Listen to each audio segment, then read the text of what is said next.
Dragon's Dogma 2 is a little over a week away from launching on the 22nd of March, and there is a ton of news coming out from Capcom pretty regularly about what we can expect as far as vocations go and other fun mechanics. In this video today, I want to give you a crash course through some of the more basic principles across a lot of the revealed marketing materials to help you in deciding what your first few hours of Dragon's Dogma 2 will look like when it comes out. If this is your first time on my channel, the way I do things is by upfronting the knowledge of my videos so you can decide if it's the right one for you. So with that being said, I'm going to be covering a ton of topics about mechanics or speculation about those mechanics versus Dragon's Dogma 1. The biggest thing that applies to you and your character is the section on vocations and pawns. When you make a character, you have 4 basic vocations. They then evolve into either an advanced or a hybrid vocation. In order to learn those vocations, which can be vocations, which can be changed after character creation, you need to find the proper trainer who will then teach it to you once you get a high enough rapport with them. And your pawn can only be one of the basic vocations. That's probably the biggest takeaway from this entire video. The rest is me talking about snippets of information from other articles, content creators, posts, etc. So if you've been keeping up to date and have a dedicated Dragon's Dogma 2 content creator that you already watch, then you won't find anything new here. So please feel free to shut the video down. Same thing if that bit before what I just said is all you wanted to know, then please feel free to head on out. Before you head out though, please don't forget to like, comment, or subscribe if the video helped you, as that is a huge impact on my channel. And if you've not picked up Dragon's Dogma 2 for the PC, you can use the link to my Capcom affiliated Nexus Store in the comment and description. This will get you a key directly from the developer, and I get something like a 10 or 15% commission. It goes a long way towards supplying my mini Australian Shepherd's endless treat addiction. Let's get started here on getting ready for Dragon's Dogma 2. The very first thing to bring up is the character creator. Now, you've probably seen this in every video that's covered this thus far, but make sure you head onto Steam and download the character creator, because you can go ahead and create both yourself and your pawn in the game and have it so that they're saved, that when the game goes live, you're not spending those hours that you would normally spend creating a character on this process. And you can do everything here, right? You can go through all this situation here, change all your detailed information, give yourself a bunch of bad tattoos like I did. I want to look like I'm a Vegas tourist. Or just go through your vocations and set all those, your voices, everything. And then you just go ahead and save this character and it's good to go right at launch. You can change between being a human or the other race, the Leonin race that I can't remember off the top of my head. If I click this button, there we go. This race right here. It's between these two, and that's their options for your character. But make sure you go through this. It's online on Steam. It's free. You don't need to pre-order or anything like that. Just simply download it and get going. Let's now talk about your vocation. So to start this section off, we're going to take a look at the character creator, but I'm going to talk about this a little bit more. So you've got originally 4 vocations to look at: your fighter, your archer, your mage, and your thief. And as you would imagine, they have the kind of typical archetypes that are applied to them, right? You know, you have your fighter here that using a sword and shield. Their mighty attacks and counterattacks allow them to cut down foes with ease. Archer, their arrows are quick and find enemy weak points, turning the tide of battle. Mage, it's a mage, you know? There's no mystery to any of these here. But what I will tell you is that each one of these characters has a different way to mitigate damage. It's not just simply, hey, I'm the fighter, I take all the damage. The thief and the archer maybe use their mobility or evading to actually evade the damage. Or a mage will use some form of magical spell to evade or mitigate damage, so like a barrier or something of the sort, while as a fighter has heavy armor and shields. So what it's important to know when you go into making these characters is just knowing that there are ways to mitigate damage. It's not the typical kind of approach to making characters that you would see in other RPGs, because what you do with this character is not going to be on its own. That sentence didn't make sense, but my point is, it's not just you. You're going to have 3 other pawns that are with you that you either created, found on your journey, or you brought online from your friends. So let's go into some of the conversation here about advanced portions of vocations. Now, I obviously don't have any gameplay of this game, so I'm going to be showing you a lot of the vocation trailers and other content. So if you see that, it's not me playing. And this comes down to our advanced and our hybrid vocations. Now, right now, we don't know all of the vocations that exist in the game. And these might be all the ones that they've released, but we have the Mystic Spearhand, the Magic Archer, the Trickster, and the Warfare, as well as the Warrior and the Sorcerer. And all of these advanced vocations, like I was talking about in the intro, essentially have to be discovered in the game by finding an NPC. That NPC is your trainer, more or less. And that trainer will basically teach you this vocation if you build a strong enough relationship with them. And I'm going to talk a little bit more about how relationships and NPCs are a very big draw to this game, and it's a really cool portion of it. But these advanced vocations are either going to improve upon what you already are. So take the fighter, for example. I'm now going to evolve into a warrior, and warriors are masters of two-handed weapons that have the capability of unleashing the most powerful attacks of all vocations. You know, like that is your step up. You're more of a fighter now because you're a warrior. Or you could look at something like a Mystic Spear Hand, which is a hybrid vocation that takes the elements of a fighter, blends it with what looks like an insect blade, but it's not. Those are familiar with Monster Hunter, and a mage. And you have this teleporting character that uses this two-handed sword staff to kill things. Now, it looks like the Mystic Spear Hand has taken over for the Mystic Knight for those of you that have played Dragon's Dogma 1. And the Trickster seems to have taken over for another one of the Dragon's Dogma hybrid classes as well. And it seems like they're trying to kind of give us a little bit of a carrot because there is so much in this game. It is a massive game by comparison even to Dragon's Dogma 1. Now, with your main character, you have your main pawn. And your main pawn is going to be an interesting one, as you'll find more pawns throughout your game, or you'll be able to summon pawns in from friends, and they will help you out. But the pawn system allows us to go through this process. I can go ahead and create one. We can choose a preset over here. I'm just going to choose a character. It doesn't really matter. And then we can go ahead and set their vocation. As you can see, they can only have the basic vocations here. And these characters will level up and have a big play in the way you will go through Dragon's Dogma 2. And this has to do with how the pawns will interact with you. You're not going to be setting up waypoints and going to all these different waypoints like you would say maybe for Witcher or Skyrim or any of these open world games. These pawns are going to be the ones that direct you through all of your missions. And most importantly, you can bring pawns in from all of your friends. So, hey, maybe my friend's been playing the game. They have a archer that I really want to bring in. I've now brought that pawn into my game, and they can comment on things that they've seen along their playthrough with your friend. So for example, maybe you went through a whole entire area of the map that you have not gone through, but your friend did. Your friend's pawn will say, hey, I actually know where there's treasure, follow me. And this differs from Dragon's Dogma 1, where the pawns were really just kind of AI characters that accompanied you, and they would just kind of say things here or there. And more often than not, it was just canned responses that were used over and over. This time around, the pawns are actually integral to the way that the game plays by giving you direction, helping you find things, actually spouting out bits of information that are actually helpful, or like I said, in the instance of making it more of a social game, right? Kind of in the lieu of like any of the Soulsborne games like Dark Souls or Bloodborne, where there's a social interaction through the little sigils and glyphs on the ground. Well, now we have that direct interaction through these pawns that are going to essentially guide us through to different locations. Now, your pawn can only be the basic vocations, like I said earlier, but we still don't know if down the road there's a way to evolve our pawns into advanced or hybrid vocations, or if you maybe can get advanced or hybrid vocation pawns and what have you. But this allows you to have, again, up to 4 pawns in your party that will then dictate how you're going to play the game. Am I going to be just strictly a fighter and I'm going to have 4 other pawn fighters and we're just going to go to town throwing fisticuffs? Or am I going to have a diverse party of a fighter, an archer, a mage, and a thief, and I'm one of them?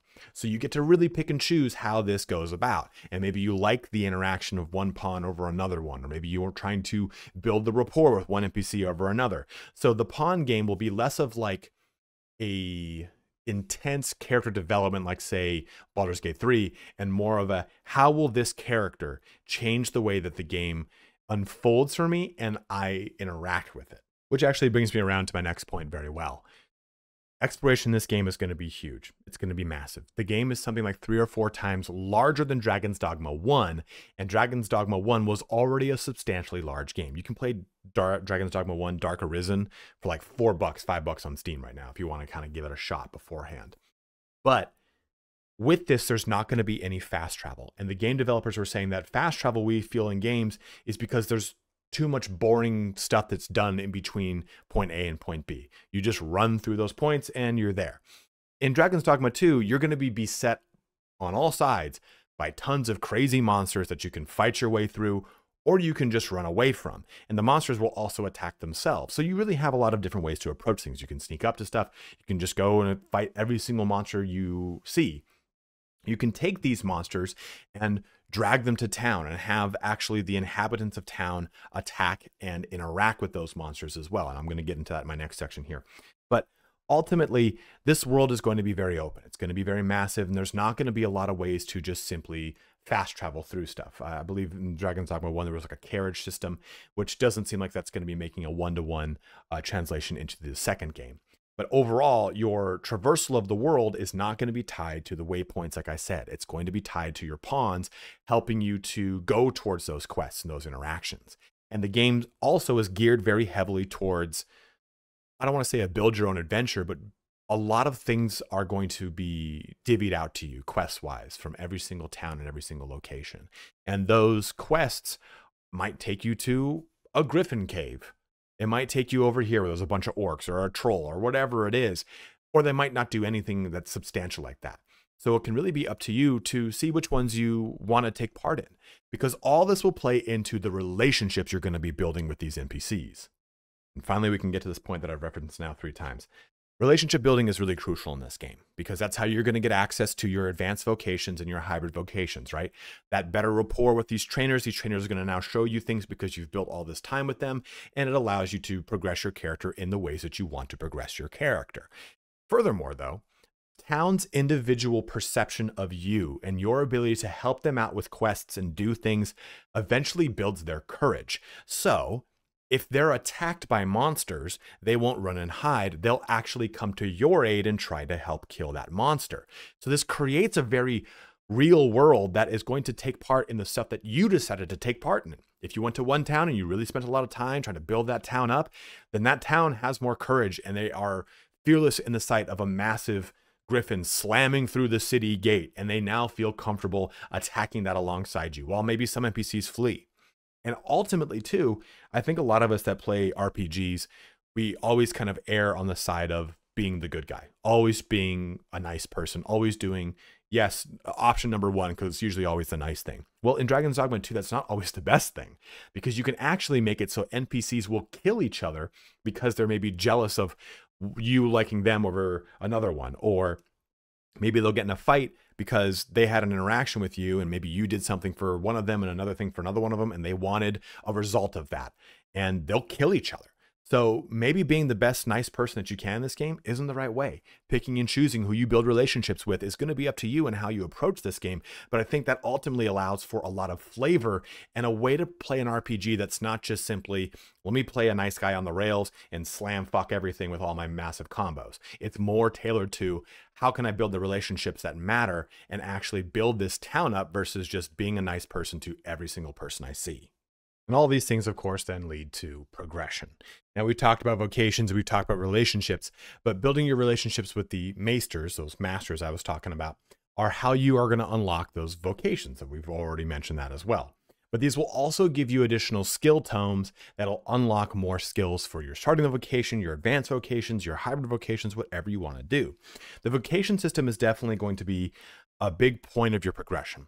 Because while you can swap out to the additional ones as you see fit, and swapping into different weapons is very much, as you've seen from a lot of the trailers, done on the fly, right? Like, okay, maybe you're an archer and you want to swap into thief weapons, or swap into a two-handed sword from the warrior. And those things are going to kind of dictate how your progression works. Because every level you get as a set vocation, it's going to increase your stats with the stats that correspond to that vocation. So for example, just saying off the top of my head without knowing what the actual stats are, let's say like strength and constitution are going to level up with my fighter, or maybe magic was going to level up with my mage, you know, the kind of typical progression route you would imagine. So this will ultimately come down to very interesting ways to combine the levels for the respective characters that you're going to be taking through your adventure. Are you going to be putting a lot of points initially into fighter and then jump into warrior? Now, we talked about a fighter and warrior being a progression point, right? So my base to advance progression of the vocation of those two classes, warrior is going to eschew the sword and shield of a fighter for two-handed weapons that are slow, cumbersome charge attacks that do big damage. Or am I going to branch off to that even further and go into a mystic spear hand, taking the experience I got from fighter for now blending it with mage, where I maybe need to take some mage levels. And we don't quite know specifically how that operates and how that works with the progression. We don't know if it's at a set point, but we do know that at a point in the story, it will unlock. We don't know if it's level based or whatnot. A lot of people have speculated that's around level 10, which is similar to the Dragon's Dogma 1 kind of timeline. But all these things will result in a lot of different character combinations and a lot of different character progression that could ultimately make for a super strong hybrid character or a super strong pure character, whatever route you want to take. And that's what I think is the very exciting thing about this is you're going to be dealing with different pawns as you play through. You might be playing again with your friend. You might be dealing with different vocations as you play through, but that progression system is going to be linked to the way that you're going to approach the game, which might be entirely different from the way someone else does.